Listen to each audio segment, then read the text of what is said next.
The rain hammered against the tin roof of the abandoned monastery like it was trying to break in. For almost a century, no one had stepped foot inside these walls, at least not legally. But on this night, one man moved through the darkness with a purpose that felt older than the stones around him. Eli Ben David was not an explorer. He was not a historian. He was not even supposed to be in this part of the country. Yet here he was, deep inside a forgotten monastery on Mount Arbel, gripping a flashlight that flickered every few seconds like it was afraid of the shadows. From childhood, Eli had been fascinated with the stories of the early church, men who walked with fire in their bones, miracles that defied logic, scrolls that carried the breath of God himself. But none of that explained why he was trembling. Only one thing did. The letter. It had arrived 2 weeks earlier, no return address, no signature, just a parchment-thin envelope sealed with dark crimson wax. Inside was a single handwritten line. If you still seek the truth your father died protecting, come to the ruins of Arbel. The scroll still lives. Quote, Eli had tried to burn it. Twice. Both times the flame refused to touch the paper. So now he was here, walking deeper into the forgotten monastery, the cold air thick with dust and something else. Something he could feel pressing against his skin, like the whole building was holding its breath. He pushed open a warped wooden door, and the smell of ancient stone rushed out. His flashlight swept across cracked tiles, shattered furniture, and wall paintings so faded they were barely ghosts. He stepped carefully. He did not trust the floor or the silence. Then he saw it, a staircase carved directly into the stone floor, leading downward. The steps were wet, as if someone had just used them. Eli swallowed. He was not alone. He descended slowly, step by step. The air grew colder, the darkness heavier. By the time he reached the bottom, his flashlight dimmed until it barely glowed. But even without light, he saw what lay in front of him, a massive circular chamber carved out of the earth itself. A stone table stood in the center, and on that table lay a scroll. But not just any scroll. This one pulsed, not like a heartbeat, more like breathing. Eli froze. His chest tightened. For years he had chased rumors, legends, scattered hints, ancient writings that spoke about a mysterious document written in the final days of the apostles. A document so powerful it was hidden away after their deaths, sealed by men who feared what it would unleash if it ever fell into the wrong hands. Some called it the Last Scroll. Others called it the Lost Chapter of Acts. But his father had died calling it something else. The Scroll of the Witness. Eli stepped closer, unable to stop himself. The scroll looked impossibly old, but it shimmered faintly, like light was trapped inside it. Strange markings ran along the edges, glowing softly, shifting every time he blinked. He reached out his hand. A whisper cut through the chamber. You should not be here. Quote, Eli spun around. His flashlight surged back to life, revealing a figure standing at the far end of the room. A woman in a long black trench coat, her face partly hidden beneath a hood. Who are you? Eli demanded. She stepped forward with her hands raised, not in surrender, but in warning. You need to leave that scroll alone, she said. Her voice trembled with urgency. Not fear, urgency. If you lift it, everything your father died protecting will unravel. Eli's jaw tightened. You knew my father. She hesitated. Then she nodded. Yes? Then tell me the truth. She shook her head slowly. Not here. Not with that thing awake. Eli looked at the scroll. Awake. Scrolls did not wake up, but this one was glowing brighter. The markings shifted like living script, forming patterns he almost recognized. His heart pounded. The woman stepped closer. Eli, listen to me. That scroll is not a message. It is a warning recorded by the last living eyewitnesses of the early church, men who saw things even Scripture could not fully explain. Explain what? He asked. She exhaled sharply. The thing they feared most. The scroll pulsed louder, vibrating against the stone table. A soft humming filled the air, ancient and alive. The woman moved faster now. Do not touch it. The moment you do, it will reveal what they saw. Once you see it, there is no returning to your old life.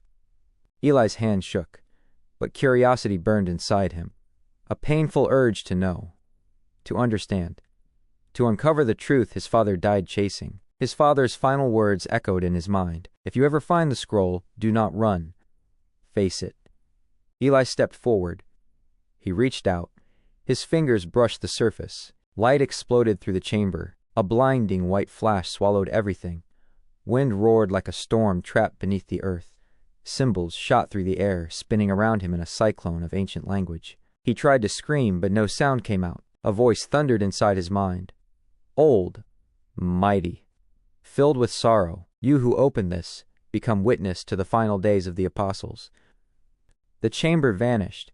Eli was falling through time, through darkness, through memories not his own. Then a city appeared beneath him, Jerusalem, ancient, dusty, bright sunlight bouncing off stone walls. And in the center of a crowded street stood a man Eli recognized instantly from 1,000 paintings. The Apostle John, not old, not weak, but strong, young, urgent. John lifted his face and looked directly at Eli, as if he truly saw him, and John spoke a single sentence that froze Eli's blood. The darkness has returned, and this time it will consume even the faithful. Everything went black. As the night deepened, he could feel the weight of silence pressing in, almost as if the shadows themselves were listening, waiting for him to speak a truth he wasn't yet ready to confront. The ancient scrolls he had discovered were unlike anything he had ever seen, etched with symbols that seemed to shimmer under the candlelight, almost alive, almost aware. Each symbol felt like it carried a message not only for him, but for anyone who dared to seek the hidden meaning behind the world. He traced his finger over one of the markings and felt a sudden chill run down his spine, as if a presence had leaned over his shoulder, observing his every move. He had read the warnings in the margins, tiny scribbles that hinted at consequences beyond imagination, yet curiosity pushed him forward, daring him to uncover what others had feared. The air grew colder still, and he realized that the room itself seemed to respond to his thoughts, the flickering shadows dancing in patterns that suggested messages, perhaps answers, or perhaps traps. As he deciphered a phrase, the meaning struck him with terrifying clarity, a truth that had been hidden behind layers of allegory and time. It suggested that events he had always considered as random, coincidences of history and fate, were in fact deliberate, orchestrated with precision, a pattern that repeated itself across centuries. His heart raced because he began to understand that he was now part of that pattern, that the moment he had uncovered this knowledge, he had stepped into a cycle older than the world itself. Outside, the wind began to howl, rattling the windows with a sound that seemed almost like a warning, a voice speaking in tongues he could almost comprehend. He realized that the knowledge he held was not meant for ordinary understanding. It required not just insight, but courage. The courage to face truths that could shatter everything he believed in. And yet, within that fear was a strange exhilaration, the sense that he was glimpsing a reality far greater than the surface of the world he had always known. A reality where choices, faith, and destiny intertwined in ways that defied human logic. As he continued, he found a passage that made him stop entirely, the words forming a question that seemed to echo not only through the room but through time itself. Could one human being, armed with knowledge, change the course of what seemed inevitable? The implication was staggering, almost unbearable.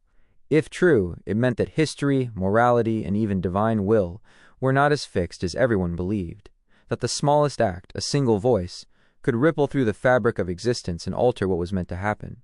He felt the weight of that responsibility pressing down on him, the knowledge that by uncovering these truths, he had entered a dangerous game, a game where the stakes were nothing less than reality itself. Then, a sudden realization struck him.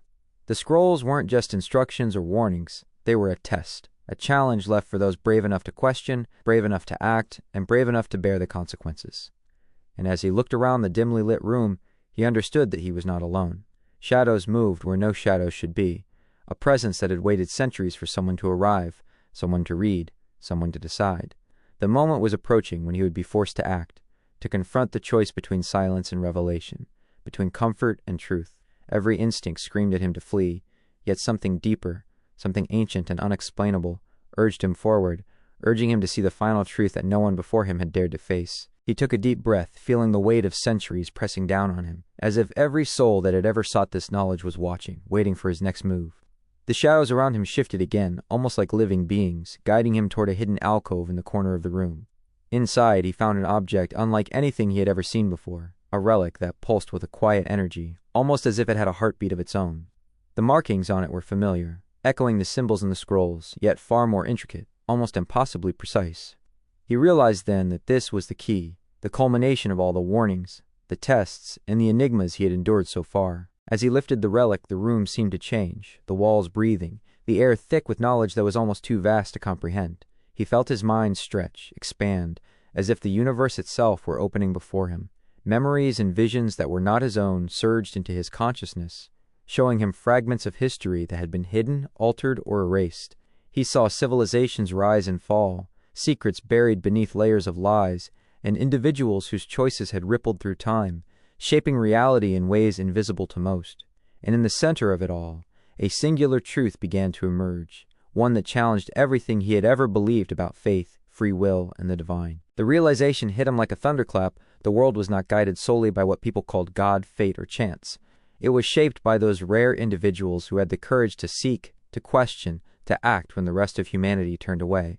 He understood now that every legend, every prophecy, every supposed miracle was part of this vast, hidden framework designed to test humanity's understanding, to see who could rise above fear and complacency to glimpse the truth. The knowledge he held was dangerous, yes, but also empowering. It meant that one person could, in a single moment, alter the course of history, rewrite what seemed inevitable, challenge the very nature of reality. But then came the final challenge. The relic pulsed with an almost living insistence, demanding that he make a choice. Could he act, knowing that to do so might unleash consequences beyond imagination, that every step forward could be a step into chaos? Or would he step back, leave the knowledge hidden, and allow the world to continue in its fragile, predictable illusions? The room seemed to